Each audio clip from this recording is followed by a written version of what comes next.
Hello everyone, it's Shane Kanto, your Wasteland Reviewer, and welcome to the Wasteland. And we're almost there. We're almost at the end of the line, going through all of the filmography of the directors, the Coen brothers. And this is Welcome to the Wasteland, where I take a dive deeply into one particular film. And today's film is Hail Caesar. But before we get into that, we have our first segment, which is Coming Attractions. So coming out the week of Friday, June 4th, that's it. We're going to be having a release, which you have like the new Spirit movie from DreamWorks, but the big one that's sticking out to me that's getting released next weekend is The Conjuring, The Devil Made Me Do It. So obviously the Conjuring verse has become one of the biggest things in horror films. James Wan has created this whole entire world, all starting with the Warrens, this couple that investigated in real life all these crazy occurrences, and with Patrick Wilson and Vera Farmiga portraying these two. Which is funny because now that I'm writing for Scare Magazine, I was never one to really jump into horror films. But the Conjuring films are some of my favorites.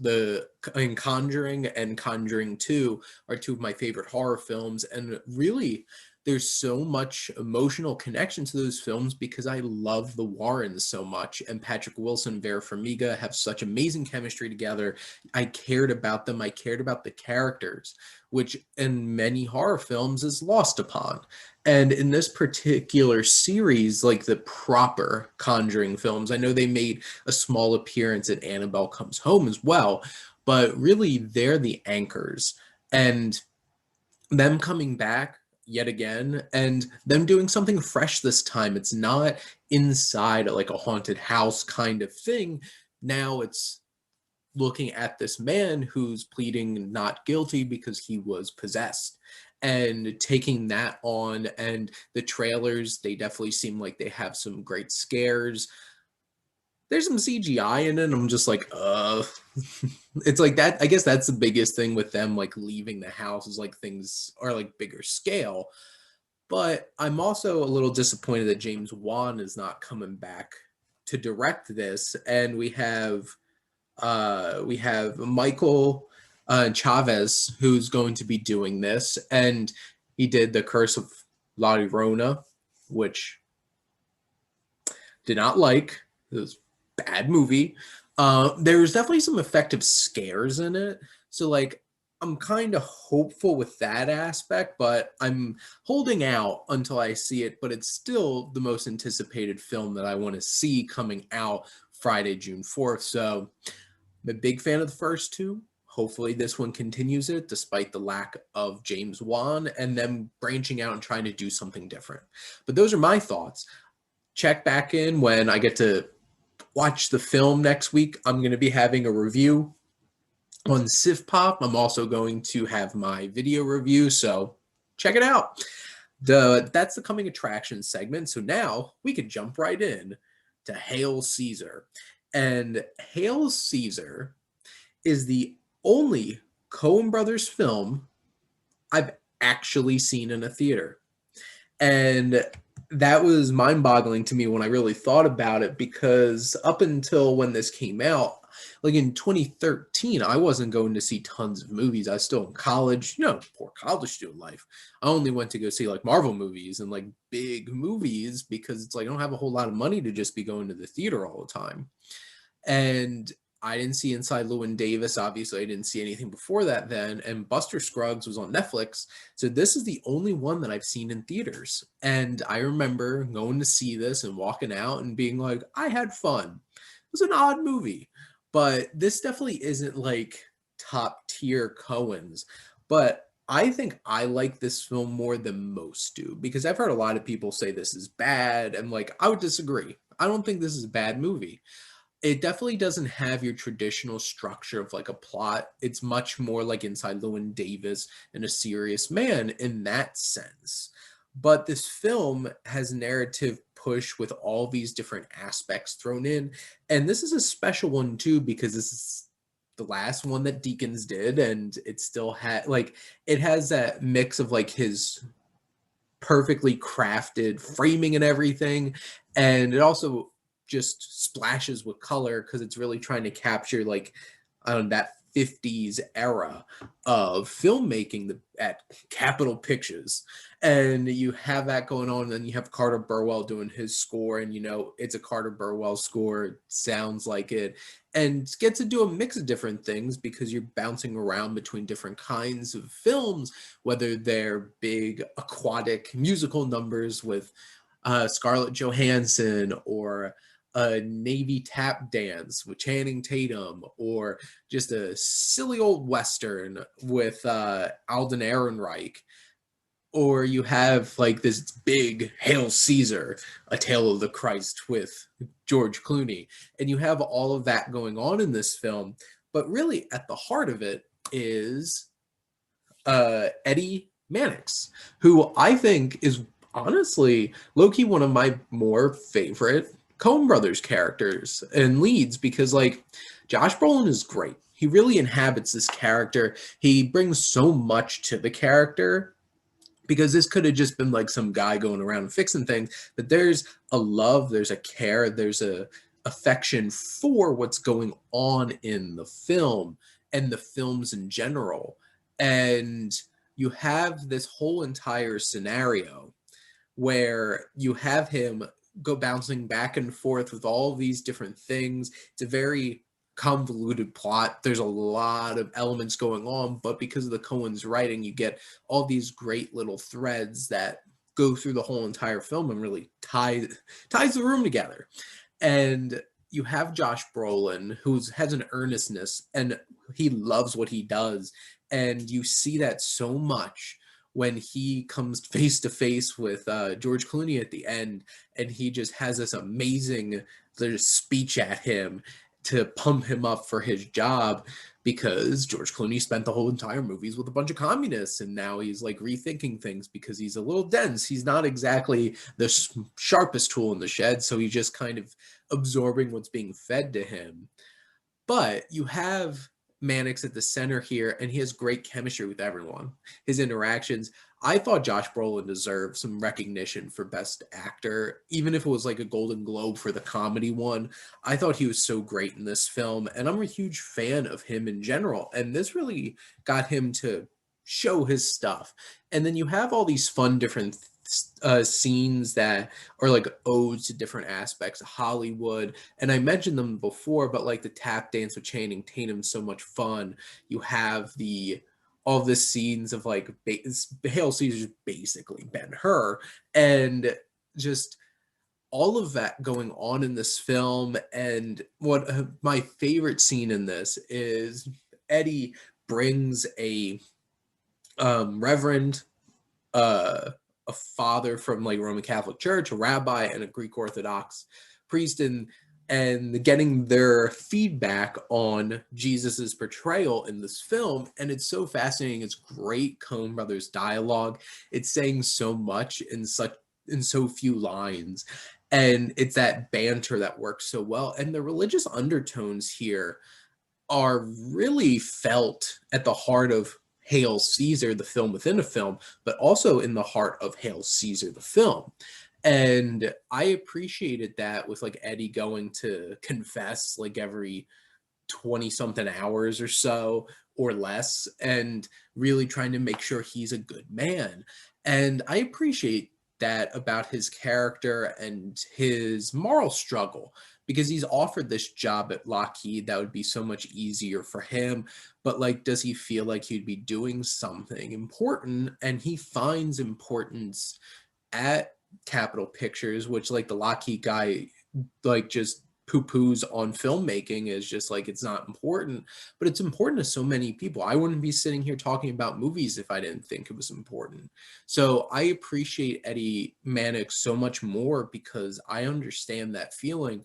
And I think like his job as this like fixer is so interesting and has so many interesting little threads, the conversations he has. But most of my talking about this film, now I'm going to shift gears into just going through the cast, really, because oh my, uh in terms of looking at,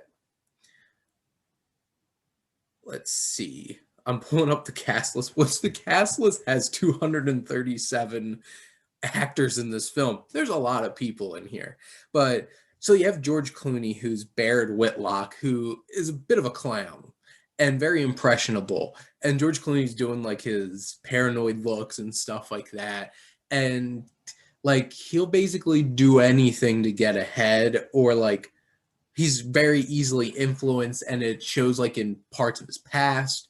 And here, like he's in this room full of communists, which has like actors like Fisher Stevens and David Krumholtz and Fred Melamed and a whole bunch of other character actors, and they're trying to convince him of communism. And it's so great in terms of this whole entire situation and his interactions with it. And George Clooney just having a ball in this particular film.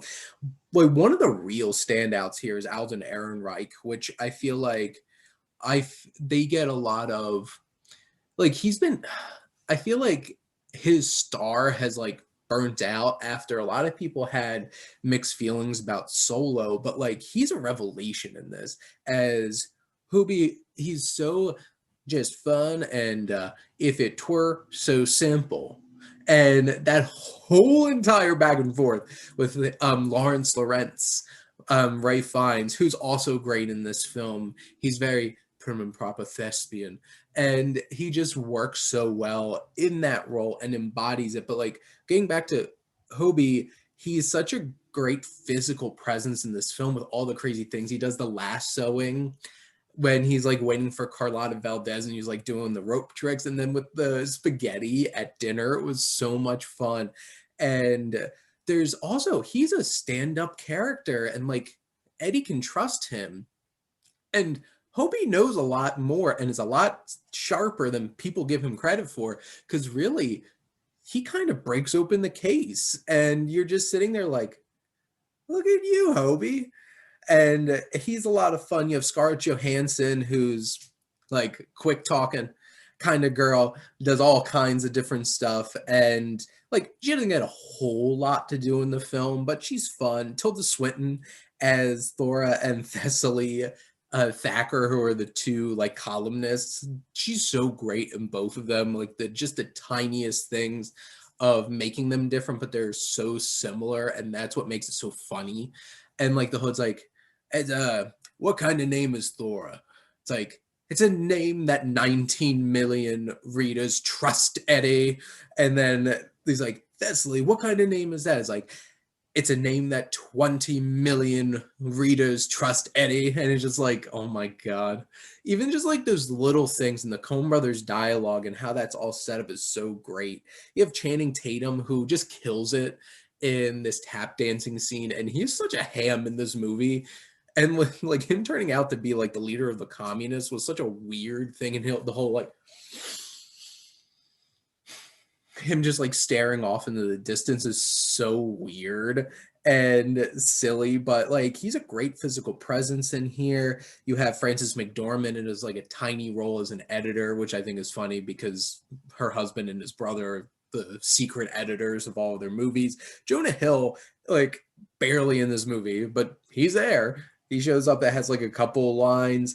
Veronica Osorio, who plays Carlotta Valdez, is a lot of fun. She's really charming. And like just going through this, you have just so many character actors, like all the communist writers. There's so many character actors there. And just there's so many great moving pieces here, like Christopher Lambert just popping up randomly as a director. And I just like, and Dolph Lundgren in like one shot, basically, of him being this Russian submarine captain who's like getting Channing Tatum at the end. Just everything in between. I just think this film is so zany and fun.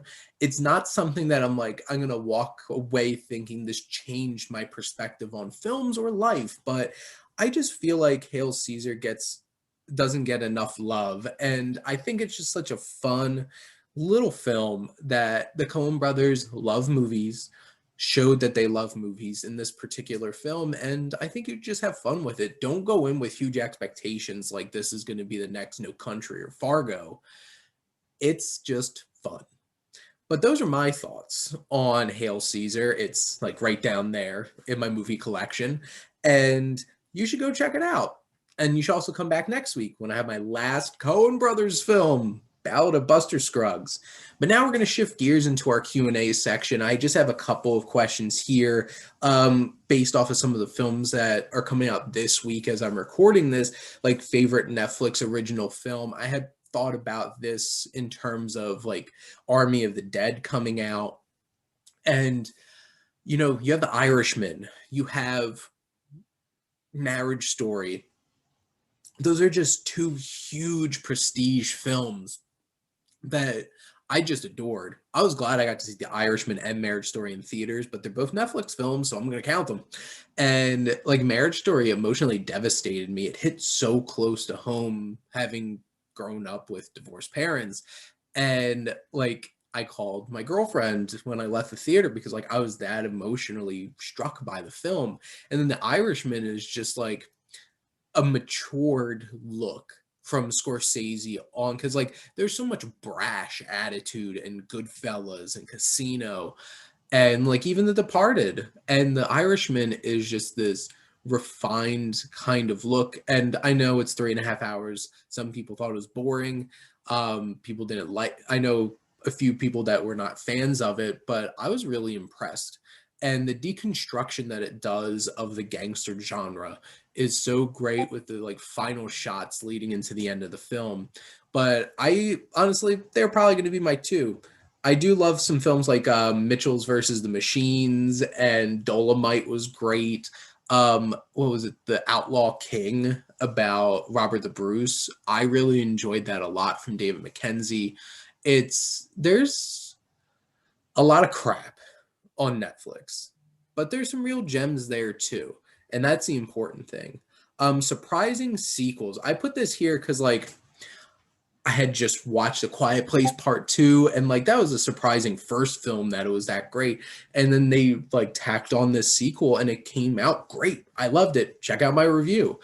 But sitting there and watching that, I'm thinking like, what are some other films that really surprised me when they came out with a sequel? And like Blade Runner 2049 is the first one that pops into my head. I'm like, this had no right to be this great after all this time.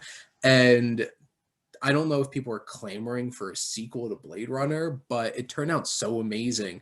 And on the opposite side, like Mad Max Fury Road was something that people were waiting on for a long time, and it finally came out, and it just blew me away. And it's one of my favorite films of all time.